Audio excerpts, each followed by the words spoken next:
د چا مینې له انجام دې سړی نه اخلي رخصتونه په ماښام دې سړی نه اخلي ډېر بېوسه سړی په ځینې وخت کې د سړي نه انتقام دې سړی نه اخلي که په قدر وي په غر دې سړی واوړي که بې قدره وي یو ګام دې سړی نه اخلي که په قدر وي په غر دې سړی واوړي که بې قدره وي یو ګام دې سړی نه اخلي او بعضې نیم پسې کلی سړی پرېږدي د دې بعضې نیم سلام دې سړی نه اخلي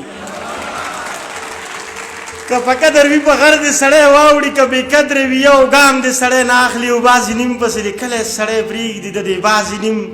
سلام دې سړی نه اخلي که د چا د لاس خوږو نه څوک یېرېږي نو د چا د لاس نه جام دې سړی نه اخلي دې ساده لیوال ته ووایه یارانو د یو چا نامه مدام دې سړی نه اخلي ډېر زیات مننه یو نظم په مور باندې وایم دغه خویندو ګلالو ته دې ټول ډالۍ وي او تاسو ته مې بیا به د فاروق فرمایشونو ته راځم په کاغذ یې راته لیکلي دي دغه یو نظم دې تاسو ټول ته ډالۍ وي د مور په حق باندې وي چې اولنۍ مینه مې څومره ناخبره وه څوک په ما مینه وه څوک په یو سر ببره وه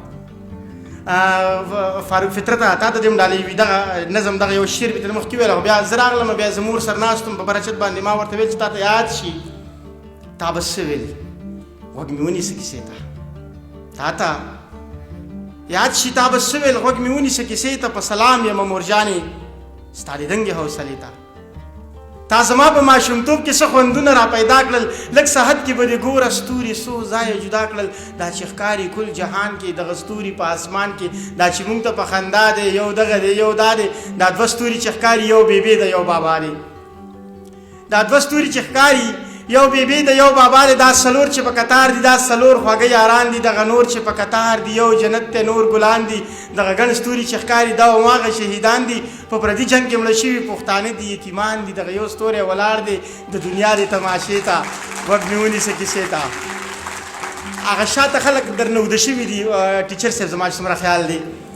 تا ته یاد شي تا څه ویل غوږ مې ونیسه کیسې ته دغه دوه ستوري ته دغه یو ستوري ته ګوره دغه څه بلا اوتر دی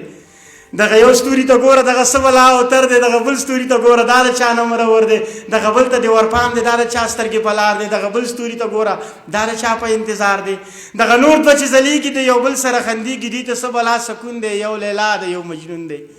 دغه نور دوه چې په ځان دي دا خو بالکل ستا په شان دي دا کمال د ذل جلال دی دا خو خوبه خلیوال دی د دې یو په مخ کې کوتي د دې یو په زنه خال دی د دې یو په تندي وګوره د سرو زرو ټیکې ته غوږ مې ونیسه کیسې ته په سلام یمه مورجانې ستا د دنګې حوصلې ته وایي اوس د شکه نه زویه نازولی ستوری ته د سپوږمۍ سره په خوا کې دغه ښکلی ستوری ته دغه غلی چې اوده دی دغه غلی ستوری ته ویم چې ژوند درنه لوګی کړمه لیواله یوې شپې ته غوږ مې ونیسه کیسې ته په سلام یمه مورجانې ستا د دنګې حوصلې ته ډېره زیاته مننه کومه